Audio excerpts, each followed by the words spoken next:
Okay, thank you very much, ladies and gentlemen, for being here. I'm so glad to see so many people. I'd like to thank Professor Jacobs for, I think, a talk which really set the context very nicely for the situation that we as academics find ourselves in. He didn't mention, but 25 years after I started as an academic, here I find myself now. And what I wanted to talk to you briefly about was to explain to you where the genesis of the BEST network came from, and in particular how we've progressed over the last few years as we've moved from a government-funded entity to an entity which really seeks to sustain itself.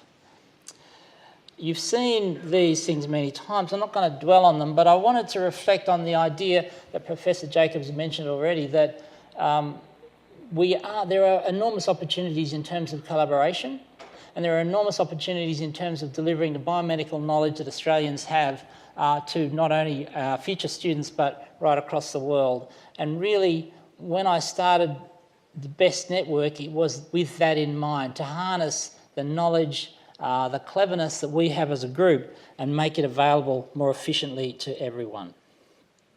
So these images are from October 2013. This was the University of Melbourne, and we, after about 18 months, we thought we had this idea of the BEST network, we've got to figure it out, and we launched the network, and some of you may have been there.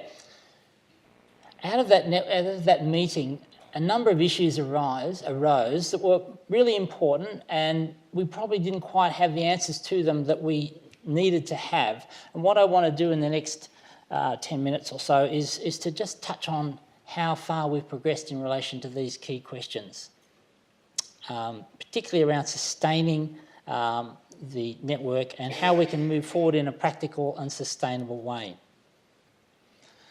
So the first thing, and I want everyone here to understand how this works, the first thing is to understand what the BEST network is. It's a collaborative group of academics, not for profit, by academics for academics, as you heard, and we work on an institutional membership model so that we can continue to deliver what we want to deliver.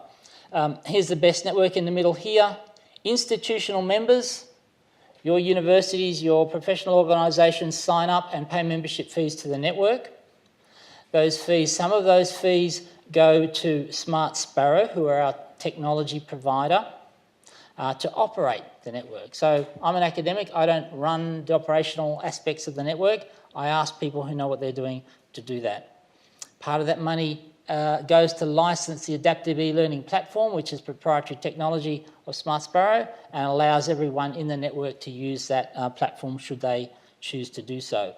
And about 30 cents in the dollar comes back to the network to help us build further resources and develop the network in the ways that we want to see it happen as academics.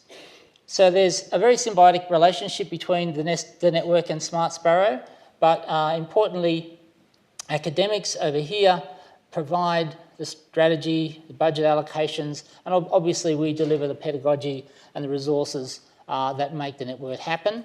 Smart Sparrow, our technology provider, has to date provided technology development, operates the network, and increasingly is providing also this training and support and services that members want. So I want everyone to be clear about how the network works. It is important to understand that, but important also to understand that the network is an academic network and collaborative in nature. So I guess over the last 2 years since Melbourne, we have been able to develop evidence that these things that we are creating are being used, and you've seen the numbers before, and I'll dwell on them in a minute. I guess the bottom line for knowing that the network is heading in the direction that we want it to head is to look firstly at the number of members, and that's a nice line there, and it's tracking up probably tenfold from where we were 2 years ago.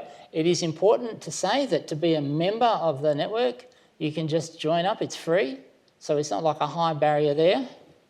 But I think over here, and as I said to you before, this is an institutional model, and so for your institution to be a member, they have to pay hard cash. And these are some of the people to date who've paid hard cash to be parts of the members, parts of the network. And I would hope that over the next probably even a few months, there'll be some more significant institutions that sign up as well. So we are growing, and that means that we do have funds to help further drive and develop the network. We have lots of students in the network. Some of them come through the institutions that have signed up. Some of them come spontaneously to the network, and we do allow individual students to join up, and they have access to various resources. And generally students are, whenever they get access to those resources, they're very appreciative of it. We also, and I think this is an important part of the BEST network, particularly in biomedical education, and people like me, I'm a pathologist by training. I love images. I think images convey so much about what we're trying to teach students, and certainly there has been a very significant growth in the number of images that are available through the network, and which are an important resource whenever you want to develop new teaching material. Over nearly 3,000 of those virtual microscopy images, which means that you, through the internet, can use a virtual microscope or your students to view a wide range of normal and abnormal conditions. One of the things that we've done in particular with images is to move from the model of, well, there's an image and everyone can get an image on Google, to move to where you can provide knowledge about that image in the context of that image, so that your students can learn from you, and vice versa. Your students can provide knowledge about that image or indicate what they understand about that image through annotation. And as I'll mention in a minute, the tools that we have for allowing this addition of knowledge as a layer on top of images has been maturing significantly, and you'll hear more about them today. And as they mature, the usage of them through by members and students increases. So you can see 186,000 individual annotations on those images, really just in the last few months as we develop those tools. And I expect that to really increase quite more significantly with the advent of the new tools you'll hear about today. So SLICE is the tool that we use to capture, convey information about images. SLICE has been developed for the network. It's owned by the network. SmartSparrow, our technology partner, help us develop it and have a license to develop it, but we own it. And really over the last couple of years, there's been some very significant events in the development of that tool, from 2 years ago, 2.5 years ago, just being able to deliver an image through a browser, to now, and you'll hear more about this later on today, actually having layers of knowledge in which individuals can collaboratively work together, whether they be students or academics, to share their knowledge about that image. And this is a SLICE interface here. And I like this idea, I just wrote it down. Using SLICE, contextual knowledge about images can be created, shared and stored over a lifetime. I think that's really important. What we're doing here is we're creating resources, we're capturing knowledge that academics have. Academics come and go. I've been an academic 25 years. I won't be one for another 25 years. I've got a lot of knowledge. I'd really like to be able to convey what I know, what I've learnt from others about those images for the benefit of future people. And this is a tool that allows me to do that. So as well as SLICE, the other key element of the BEST network is courseware, which is the development of lessons through the adaptive e-learning platform. You've heard a lot about that already today, and you'll have plenty of opportunity to see the courseware that's available. I think the two important things about this courseware that I want everyone to understand, well, one thing really, is that the model of the BEST network is to allow academics not only to create something, but be able to make it available to other academics so that they can take it and adapt it in ways that make sense to them. I've never met an academic yet who's looked at a piece of software or whatever and said, you know, that's perfect. They never do that. They say, it looks pretty good, but this, but that, but that. So the whole premise of this network is that you can take, you're legally allowed to take whatever's there and adapt it to suit your needs, your context, your students. And I think that's a really important point. So you've heard a lot about the 140 lessons. They're the ones that are sort of publicly available. There would be many hundreds of lessons that individuals have made that aren't publicly available. And as we progress, we'll start to get more of them coming, but we don't really have simple mechanisms for you to, as an academic, to bring them back to the public at the moment.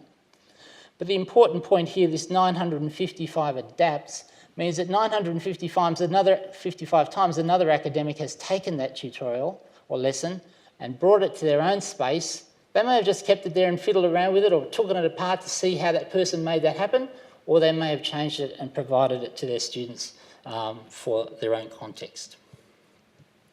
So my final point, this is a map of members across the world.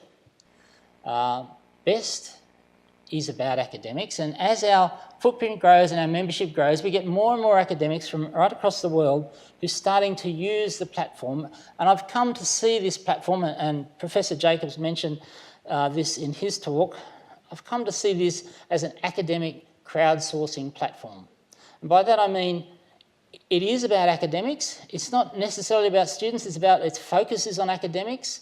Obviously, students benefit, but it's a way that academics can collaborate and share their knowledge, their pedagogy, their ideas with each other in a way that's going to be reliable and consistent. So, and I guess the fundamental question is, why would you do that? And it's really quite foreign to the way that certainly I was brought up, and you've heard alluded to here today already. I think Gareth was mentioning how proprietary academics are about their own knowledge and how unusual it is to share. And here we're creating a platform that allows that sharing. So why should that happen? And for students, it's a no-brainer. They get access to high-quality resources. As I alluded to, they can continue to access those resources long after they've left the institution that it was where they first created them or found them. So independent of the course program or institute, it's an easy thing for students and they love it. For teachers, as I said, it's about the ability, what the BEST network does is ability to adapt resources to their local needs.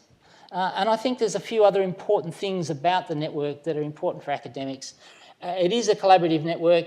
You do get to meet other people, and you'll hear more how we're continuing to refine the network to make it easier for you to find other academics who are dealing with the same issues, the same problems that you have, and build professional networks that are going to help you in your future professional career.